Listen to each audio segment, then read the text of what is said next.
Welcome to another episode of The Artsy Raven, a show about writing and publishing with your host, J.F. Garrard. Welcome to another episode of the Artsy Raven. Today we have two special guests with us, Sienna and Abby. So Sienna Tristen, they, them, is an author, poet, and literary organizer living in Treaty 3 territory who explores queer platonic partnership, the non-human world, and myth-making in their work. The first installment of their award-winning fantasy duology, The Heretic's Guide to Homecoming, came out from the indie arts collective The Shale Project in 2018. The sequel was then released in October 2022. You can find their poetry in Augur Magazine and Plenitude, and their short fiction in Nothing Without Us too. Their latest chapbook, Hortus, animarum, a new herbal for the queer heart, is out with Frog Hollow Press. Our second guest is Abby Silver. He, they, is a speculative fiction author of the Sani Cycle, the co-editor-in-chief of Augur Magazine, and a poet with an honorable mention from the Risley Awards. Find their short fiction in Common Bonds and aromatic speculative anthology and Nothing Without Us too. His poetry has been published in Strange Horizons and Uncanny Magazine. In 2018, they co-founded the Shale Project, an award-winning indie arts collective, and they have not stopped world building since. Pluralities, their big trans slipstream mean space opera novella, will be out this October with Artsy Arts. Below the podcast notes, there are links to their websites along with lizard pictures on Twitter. So welcome, Sienna and Abby. Hey there. So, I gave an introduction to who you are. Now, I'm very fascinated with your Shale project. Like, can you tell us a little bit of how you got into writing and publishing? Yeah, so basically Sienna and I met when we were very young, and wrote a Like lot 14. together. Yeah, like we were internet friends Babies. and then oops, got married. And a huge part of that was wanting to create as many things together as we could. And Sienna had sort of started with a couple of friends, writing on a shared world. Yeah. And as sort of life went on, Sienna ended up owning more of that project. Yeah, one by one, everybody went, actually, I don't think I want to be a professional writer. I think I just would prefer to do this as a hobby. And I kept going, okay, that sounds great. Do you mind if I take the thing? And they went, yeah, go ahead. Yeah. Bless. So how many people were part of this collective?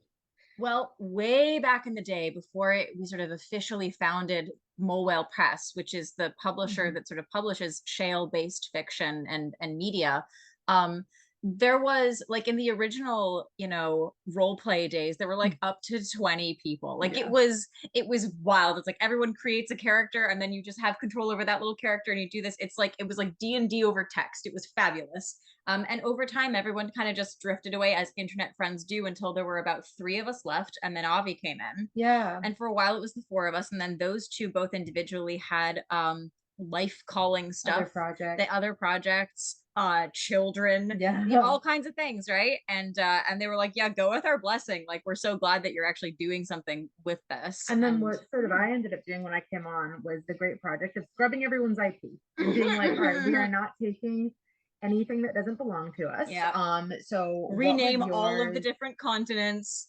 rename the moons, do all of the history stuff. Yeah. And it became sort of a rebuilding project where we just threw a lot of our world building and love into, and it's become our own little Franken baby that has basically the kind of things that we loved telling when we were 14 that have sort of updated to what makes sense for us now 14 years later. Yeah, people who are no longer 14. Okay, I'm still trying to understand. So, because my husband plays D&D, so this was sort of a text-based legendary world that was created with all these people writing stories, and then, well, they left eventually. And then, so you eventually took all the stories and compiled it into a book. Not quite, no. So the origin of Shale, which was called something else back in the day, was sort of one story that took place in one location at one point in time on this broader planet. And it was really the idea of the world building, like the amount of research and care that we had put into things like the culture, the history, some of the non-humans that are roaming the lands, this kind of thing. that really called to me to keep and maintain. So the whole thing about why did you keep working on this world for so long is that I don't like waste. I don't like to waste anything. And for me, for some people, this is not their philosophy at all, but just personally, when writing fantasy, I used to think when I was a kid that it was bonkers that somebody would go through all of the effort and the research and the library trips and the traveling and whatever it is, the copious notes, the whole, archives of notes to build a robust fantasy world for like 3 books, maybe 4 books. And then they would just like, in my mind, they just like throw it all out the window and build another one. And I was like, but you put all that work in. And so I thought, what if instead of doing that sort of like cyclical thing, you built a world that was so layered and nuanced and complex, that it could hold any story that you chose to tell, whether it was, set 500 years forward or backward in time, whether it's set on a different continent. The world is huge, right? The world that we live in is like vastly incomprehensible in just how much you can put in it. And I tried to the best of my ability to take what we had sort of originally founded, what the spark was there, and then just to keep building and building and building these sort of accretion of layers, like a pearl, right? And then Avi came in and like injected adrenaline into that process. And then it became its own, it combusted basically. Yeah. Okay, so when we talked of it before, so this is the 5th anniversary of, was this the 5th anniversary of the book, or the 5th anniversary of when it first started? So a little bit of both. So Shale, as it is now, is a collaboration between Sienna and I, launched in 2018. That was basically the period where it has these big like primordial origins. And when the soup finally became the Shale that we know now, that was, we were defining what sort of the different regions were. We went through and updated and went, what does this look like as our Shale? That launched in 2018, and a couple months later, the Heretic's Guide to Homecoming Book 1 came out. Yes. Sort of our big debut. That's at the time we called it our flagship story, because it was prepared. And I mean, this thing had taken 5 years to write. So it was, in draft as early as 2013, and was sort of present and informing all of this world building up until we were ready to actually unveil something that we're still quite proud of to this day, which is our website. If you go to welcometoshale.com, you'll be greeted by sort of like a Lonely Planet inspired travel guide-esque website that, treats you as if you have just landed, perhaps from a spaceship, on this planet, and are just like, where do I go? Where's good to eat? Where's all the good libraries? And it sort of will take you through the world in that way. And that was sort of like our hub for doing the fun part of world building, but it was very much tied to the first book in the Heretic's Guide, Duology, which came out, like you said, like a month after the project officially launched. Yeah. And how did this, sorry, the second book came about? Like, was it sort of organic that you would do another one? Yeah, so for the second series, I got really excited working on Shale with Sienna. I want to write a damn book. And I had been working on a completely separate project for like 8 years, and it was killing me. And I just need to write something else because this is making me miserable. I got really interested in hope punk. And so we looked at the map, and I want it to take place here. I want to write about giant lizards. Let's do it. And then that was born. Two Dark Moons, the first of the Sangi cycle, was born. And then from there we were just working concurrently with Sienna on the second half of Heretic's Guide, and me on the next 2 books in the Sangi cycle, one of which will come out later. The cool thing about Shale is that Avi and I can just choose to write whatever we want to write at any given time. We don't actually have a book out yet that has been co-written. Both of our names are on the front cover. That hasn't happened yet. What we do instead is we kind of each go like, okay, this is a story I want to tell, and then we open the map and go, okay, and we like prepare to throw a metaphorical dart at it and go, where is it going to happen, and when is it going to happen, and is it going to have any sort of historical impact on any of the other stories that are ongoing. So as an example, the Sangi cycle does have some very interesting little Easter egg impacts on things that happen in the second volume of the Heretic's Guide duology, but you have to like be really keen to figure out what they are.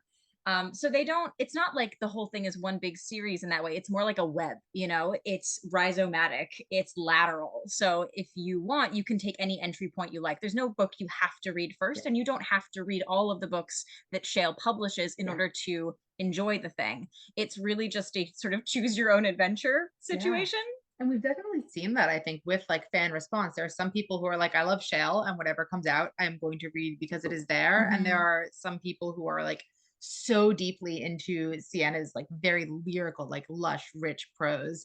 And then there are some who are more like, I like a fast-paced lizard book. And so we try to like just celebrate that and be like, it's the world. That's so cool. And you know, what do we want to fill it with? Like, do we, like, at the end of the day, Shale is just so much about us having fun, I think. And it's just been so excited to, like, I don't know, again, tie back to the passion that sort of sparks an interest in world building at all, that, you know, was there when we were 14 and has just grown over the years. It's just really cool to get such a great response to, you know, our little art project. To enthusiasm, to the spirit of enthusiasm. Yeah. Yeah, I have to say it's really beautiful that your partners in real life and you've created this world that you can enjoy, because my partner has nothing to do with my stuff. He reads a lot of nonfiction and hard sci-fi, and that's not the stuff I write. So we agree to disagree for us.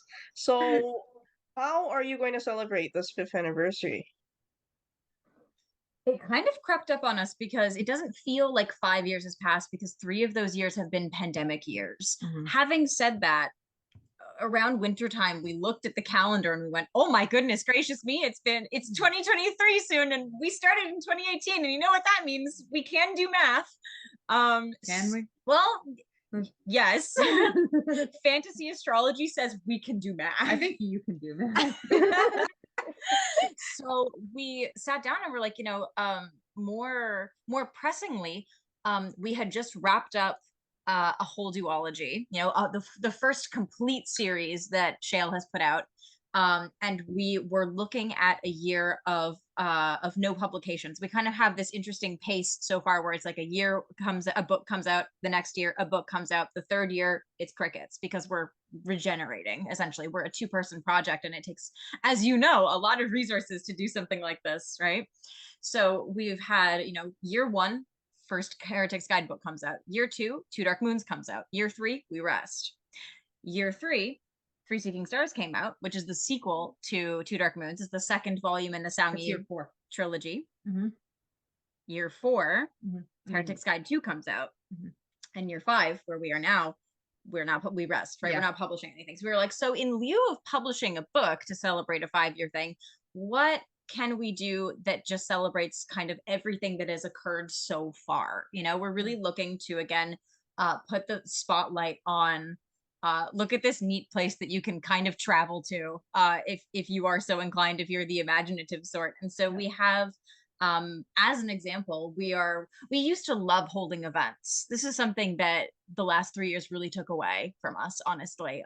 Some of our favorite moments were meeting people at conventions, meeting people at book fairs, organizing interesting little like readings and tea times. Like, this was something that we really enjoyed, is meeting with community members. And the odds are looking good that we'll actually be able to do one of those this year. And so we'd really like to literally have a birthday party for Shale, a 5-year birthday party, sometime this year, with all kinds of activities and things like that. Yeah, depending on, we're looking at like, you know, like numbers, time of year when we have capacity, and I think it'll be really fun to like get together and get a little goofy, potentially at Bampot. We're also looking at releasing some special merch from Sunstitch, an incredible native-owned business. Also my cousins, I love them. So we're looking into a few little surprise things, which I won't give away just yet. And we're also going to be doing a cover revamp for Two Dark Moons. I'm so excited about it. Love the cover, but we want to adjust some color, make some things move, and kind of brighten it up so it'll be consistent with the 3rd book, which is going to finish off the trilogy next year. This is one of those things that you don't realize until you're midway through a series, is trying to have a cohesive aesthetic for all of the books in the series without making them all look too similar. You know, it's the kind of thing that you have to learn as you go, especially as an independent publisher, as a micropress. We're all self-starters here. We're all learning how to do these skills. And luckily we have an absolutely phenomenal cover illustrator, Haley Rose, who does all of our covers so far. But you know, it's taken 5 years for us to have enough I guess information collected, enough data, and like to have to wrestle with printers and distributors and all the logistical sort of quiet back end boring side of publishing to arrive at certain decisions that, like, if we'd known enough to make them in the first place, would have been great. But the nice thing about being an indie publisher is you can choose to make those decisions whenever you like. The door is never closed. You can always go back and do something that makes you happier. So we're looking really forward to that. Yeah. Yeah, I think so much of it is like the thrill of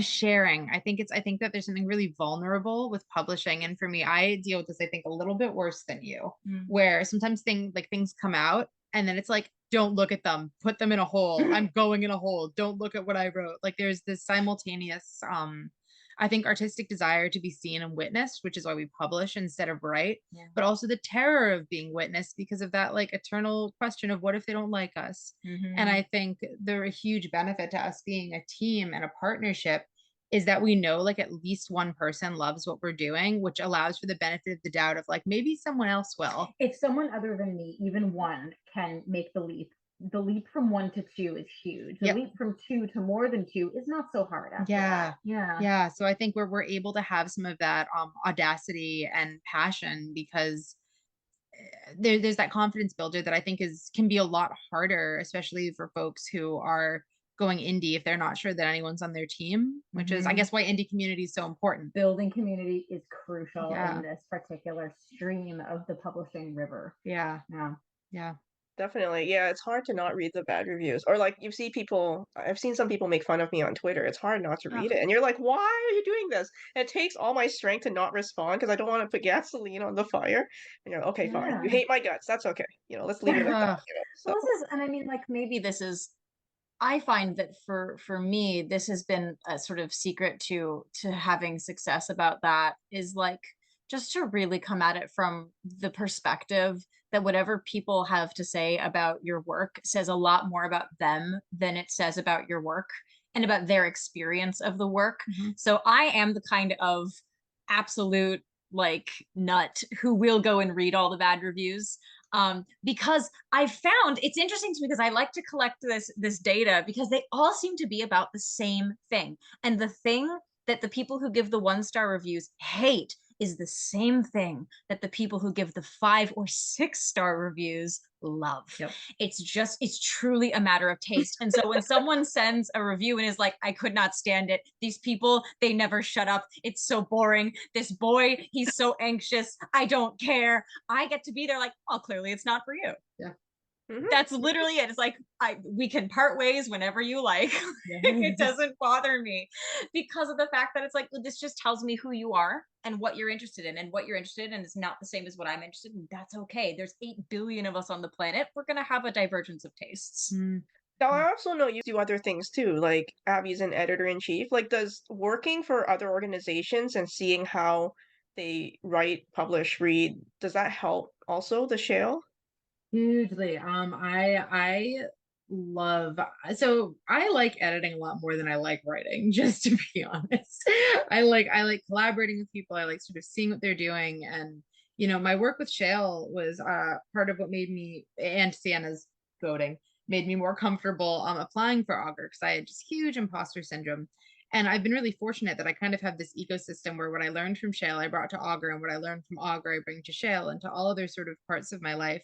And I think Augur scratches the particular extrovert itch that I have to work with other people, especially first-time authors. That's one of my favorite people to work with. And it gives me that space to sort of go in and do the collaboration with strangers and the nurturing. So when I come back to Shale with Sienna, I'm just writing with my friend. Like it's a lot more, it feels like we're not planning on publishing anyone else on Shale. That was something that we had thought about We early thought about on. it for a while, especially considering the origins of the project. We were thinking like, oh, maybe we'll do an anthology someday. Maybe we'll invite people to publish books as part of sort of the shared world situation, like certain other universes, you know, the really big universes that are out there that you can get guest authors for. And like around year 3, end of year 3, we just examined sort of what the goals were and what was really bringing us excitement and joy and motivation. Yeah. And it was exactly what you were saying. It's like, I just like to write with my friend. I like writing with my best friend and being edited by my best friend and like the sharpest mind that I know in terms of being able to have synergy with what I want. Yeah. And everything else we can do in our other capacities in publishing, right? You have Augur. I work with The Word on the Street, which is Canada's largest book and magazine festival. So I get to work with authors in a very different capacity, mainly that I get to program them for events, which is so much fun and so exciting and always feels so worth my time and my energy. So you're the god like, during that time. You're god during that time. So they're like, please let me speak.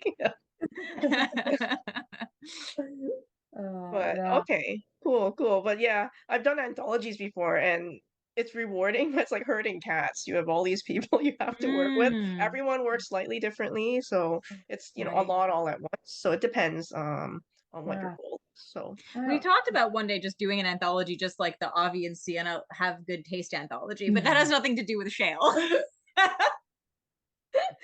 okay, so what is your future goals? Like you've hit your 5-year anniversary. What do you hope to see next in another 5 years? And another 5. Oh, time really flies. I know what we're excited for is next year. We're going to be wrapping up the Sangi cycle. We have 2 Dark Moons, 3 Seeking Stars, and 1 something else. Something else that will be announced pretty soon. Really excited to wrap that trilogy. So we have 2 full series. Yeah. And then right now we are in the early stages of actually co-writing a book. We're gonna do it. Yeah, it's gonna be a big autistic aromantic love story. So and kind of a heist. We're so thrilled. Yeah. Right now in our house we call it Wine Heist, and the subtitle is kind of about wine and not really a heist. Yeah. It sounds exciting. And once again, I'm reminding people to check out the website links, which are posted at the bottom of this podcast. Okay, so Abby and Sienna, you're both going to do readings from different books for us. So Abby, why don't you start and give us a bit of an introduction before you read? Cool, thank you. So I'm going to be reading from 2 Dark Moons, which is the first book in the Sangi cycle. And I'm going to be picking up where our main character, Somang, has basically been separated from her community called Terhmun, and has been found by this sort of feral human who's riding along with a pack of giant lizards. And they're just trying to kind of figure each other out a little bit. Oh, and the giant lizards are called the Sangi. That's the name of the series. Call it naive, but Somang had sort of expected healing to feel better than getting bashed up in the first place. Godless night that burns, she hissed.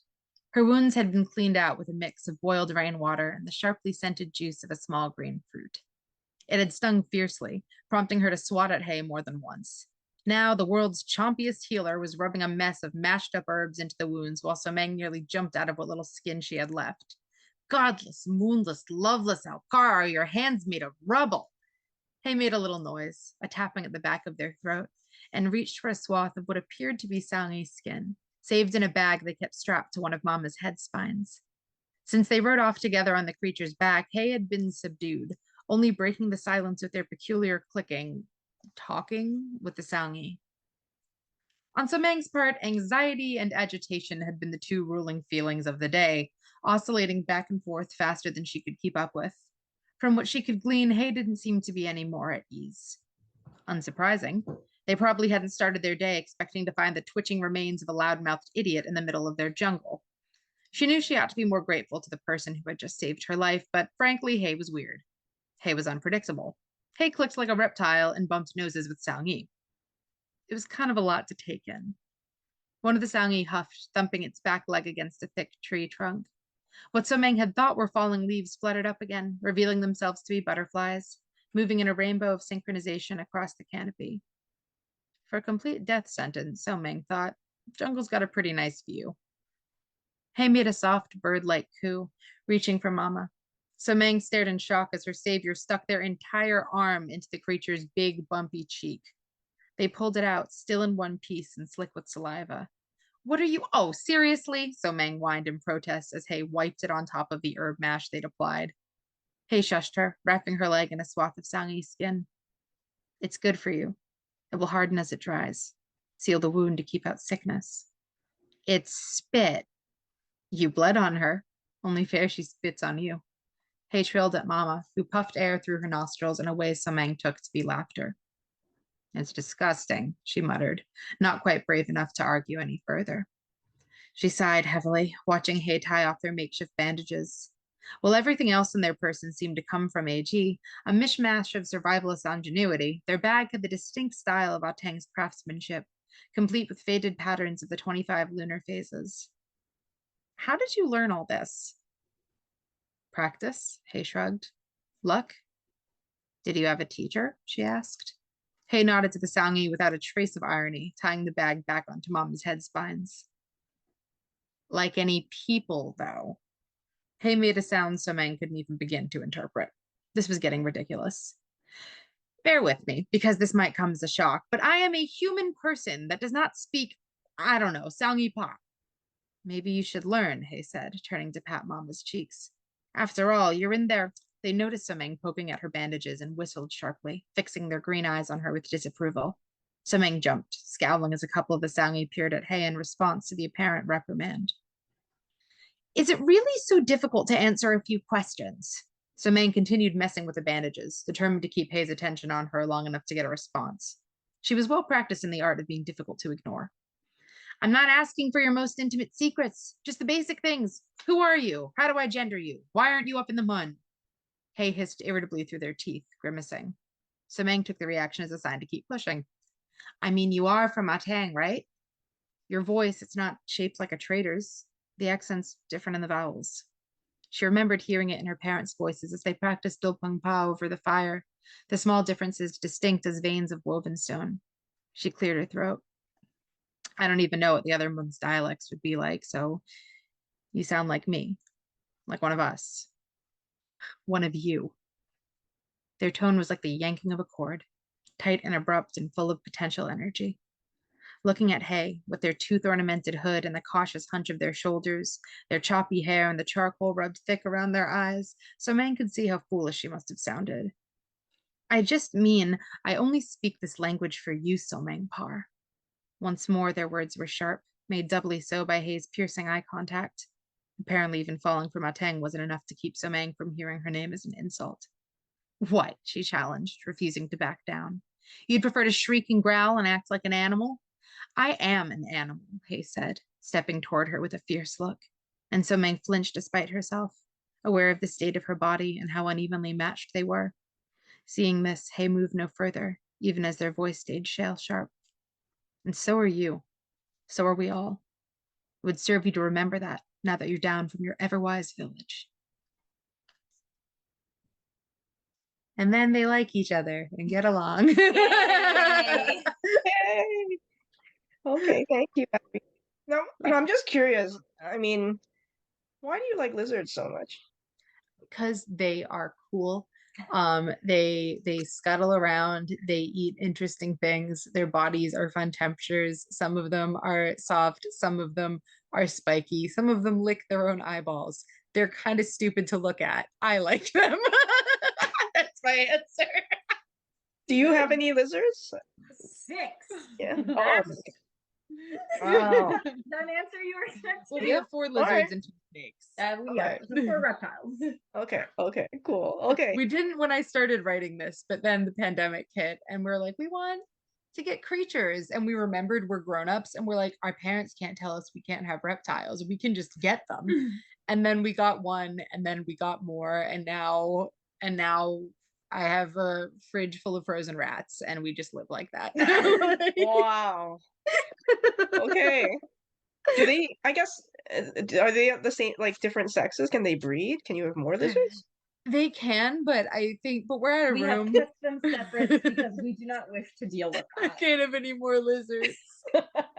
Yeah, They're already pushing it. fishes, and then they started multiplying, and my parents were like, more tanks. Oh, So. they're always like that. uncontrollable, and they start Yeah. eating the babies, and you're like, I feel bad, but also I this know. is useful. Like, Oh my God. Okay. All right, cool. So, Sienna, why don't you tell us a little bit about what you're reading before you do it? Okay. Hello, dear listeners. So I will be reading the very first opening pages from the first book in the Heretic's Guide to Homecoming Duology. This is book 1, Theory. And part of the structure of this book includes sort of stories within the story. A large theme, a large vein that runs through the book is just different storytellers giving what they can of their culture and of, what brings life to them and to their people. So we start each section with a myth from the place that from the place. sorry, we're struggling. This is what happens when you live in the same house and you're on a Zoom call, kids.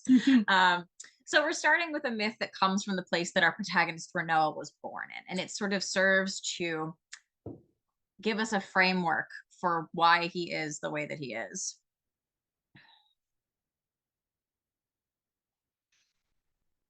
Speak of this to no one. Our little ones, the gods lamented, are cut from us like branches barely green. They wake on the earth and forget us, their wombs, their wishers. The shock of separation dislocates them from us, leaves them unmoored from their purpose, from the destiny they were spun for. They feel us no longer, and we all of us ache from the absence. If only they could take comfort in the land, spoke Enos, the orderly. They would find peace in the patient cradling of the ground beneath their feet, pull strength from its solidity, find us in their sense of the familiar. But they wander and forget the shape of their lands. They lose themselves and are unable to appease the craving for a place to belong. If only they could seek solace in each other, spoke Pau, the chaotic.